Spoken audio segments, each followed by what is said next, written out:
Vamos, na sala, na nossa conversa, não é? Vamos dar continuidade e vamos falar dos particulares em colaboração, dando pano, então, para abandonar os agentes políticos e dar continuidade aos particulares em colaboração. Os particulares em colaboração, nós poderíamos notar 3 hipóteses possíveis na nossa vida, que seria os temporários, voluntários, os requisitados, os voluntários ou os delegados de função, os voluntários também conhecidos como esponte própria ou honoríficos. O que precisaríamos saber nos voluntários, nos particulares de colaboração? Enquanto que o agente político detém cargo, enquanto que o detentor de cargo público detém cargo, o empregado público detém emprego, o particular detém cargo ou emprego? Nenhum dos dois. Ele não detém nenhum dos dois. Ele vai deter uma função. Ele vai deter uma função. E se isso é verdadeiro, se ele detém uma função, ele vai exercer uma função pública, é possível que se tenha cargo, que se tenha o exercício de uma função pública sem estar atrelada a um cargo ou um emprego. E nesse panorama, o exercício de uma função pública atrairá toda a lógica e todo racional jurídico, toda a arquitetura jurídica atrelada à lei de probidade administrativa, lei anticorrupção, lei 12.846 de 2013, toda a lógica do direito penal a esse particular em colaboração. Então, vejam, não é porque uma pessoa tem que deter cargo ou emprego que ela não pode ser sancionada. Esses vínculos serão bastante alterados pela PEC 32, bastante alterados. Nós podemos contar 5 tipos de vínculo que nós vamos ter na PEC 32. 1, os detentores de cargo por prazo indeterminado, sem estabilidade nenhuma. Os cargos típicos de Estado. Os temporários, que poderão ser contratados, inclusive, sem necessidade de emergente, não vai ser mais 379, para qualquer função, inclusive, desde que não seja função de Estado. Qualquer função, então você vai poder ter os cargos por prazo determinado e os temporários. Você vai poder ter os dois. Você vai ter aí certos momentos em que o cidadão ele vai ter somente um vínculo com o poder público, que são os prazos, os de experiência, que os concursos para cargo por prazo indeterminado será de 1 ano, e para cargo tipo de Estado de 2 anos, esse vínculo de experiência, vamos dizer assim. E isso é extremamente problemático. Extremamente problemático você ter um vínculo de experiência. Porque olha só o que acontece. Faz de conta que nós temos aqui, nós tínhamos 43 pessoas, com o intervalo perdemos 4 pessoas, não é? Nós tivemos uma baixa nas nossas ações, perdemos 4 pessoas, né? E nesse panorama nós temos 39 pessoas, e as 39 pessoas foram chamadas para o vínculo de experiência, mas a gente só tem vaga para 10. Você, Ivan, você, Felipe, você, Fábio, Vidotti, vocês todos vão abandonar seus empregos, vocês vão abandonar a sua vida, a sua carreira, para apostar num serviço que talvez vocês não... Você só de ficar entre os... Olha, desses 39, pessoas não estarão entre os 10.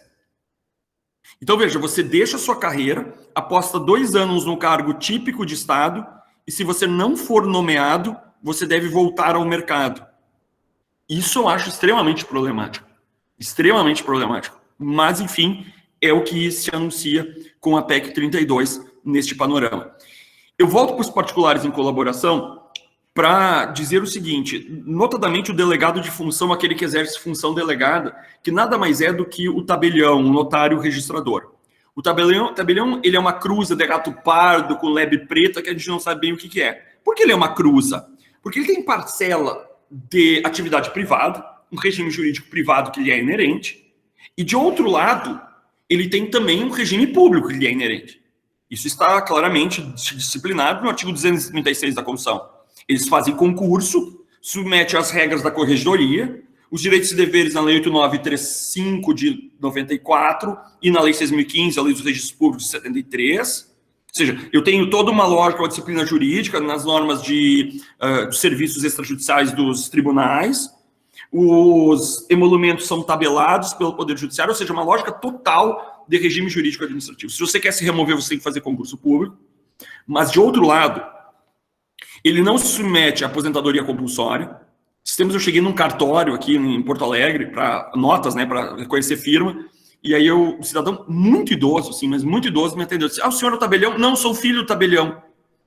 Aí eu olhei assim, não, o senhor é o filho do tabelião? Sim, meu pai tá lá no fundo. Era um velhinho, assim, com um cafezinho comendo bolacha. Claro, não tinha aposentado, ele devia ter uns 98 anos, ele não podia morrer, porque senão perdia o cartório, e eles mantinham ele lá no fundo, e os caras iam, né, gestionando o cartório pro velhinho, coitado, que enfim, não podia morrer, porque não tem aposentadoria compulsória.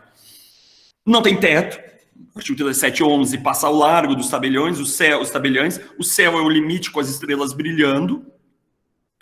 Seu regime de pessoal é contratado por ele mesmo, ele diz quanto paga, como paga, quanto vai ser o valor, e obviamente a Justiça do Trabalho já fixou que não há vínculo trabalhista com o Estado, ou seja, o vínculo é total com o tabelião, o Estado não responde nem subsidiariamente, haja vista que, conforme o artigo 236, ele assume o risco do negócio, ele vai atuar em caráter privado, é uma função pública exercida em caráter privado. Então eu tenho toda uma lógica bastante complexa, que assim, isso foi levado a vários julgados do STF, vários julgados no STF trabalharam esses temas que eu estou tratando, e tem um julgado fora da curva, que é o voto do ministro Luiz Fux. Esse julgado não deve ser seguido. Eu não entendi porque o Fux decidiu dessa forma. Ele determinou aplicar a lei complementar dos servidores públicos do estado de Goiás, tipo assim, a lei 8.112 de Goiás, aos tabeliães. Isso não faz o menor sentido, e eu não entendi o porquê ele teve esse julgado. Os demais julgados que seguiram nunca aplicaram direitos e deveres de servidor, de estatutário, aos tabeliães. E não faz sentido isso, porque seus direitos e deveres estão na Lei 8.935 de 94. Não faz sentido isso. Para chegarmos, então, efetivamente, nos detentores nos agentes administrativos. Os agentes administrativos, apesar de terem poder de decisão, essa é a lógica da administração pública, autoridade pública, aquele que tem poder de decisão. Eu vou perguntar, Juliana, você tem poder de decisão? Se ela me disser, tenho, tu é autoridade. Tu é autoridade. Se tu não tem poder de decisão, tu não é autoridade. Tá? Então, temos que saber quem...